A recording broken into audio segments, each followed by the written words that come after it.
Welcome back. Today, a new shocking admission and apology from the U.S. government for a secret study where people were intentionally infected with diseases. From 1946 to 48, medical researchers with the U.S. Public Health Service infected nearly 700 Guatemalans with gonorrhea and syphilis without their knowledge or permission, and about 1/3 of those people who were infected never got adequate treatment. Secretary of State Hillary Clinton and Health and Human Services Secretary Kathleen Sebelius issued an apology for this experiment.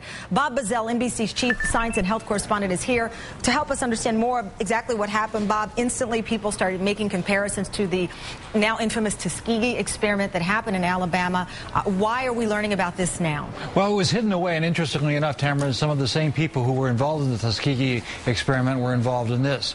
In this situation, people, as you said, were intentionally infected. They were prisoners. They were people in mental institutions, highly vulnerable populations. They were prostitutes who were told to go out and spread the infection. And it's true that most of them were treated with penicillin, but some were not treated.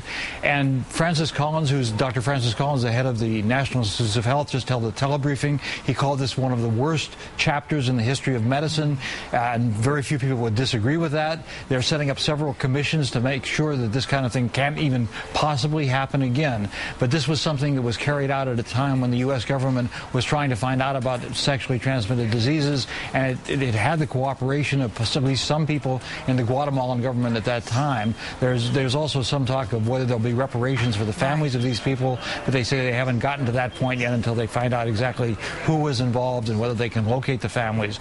But again, these people were injected with material that came from the United States into all parts of their bodies, including into their spines. And when you read the details of this, it is just sickening.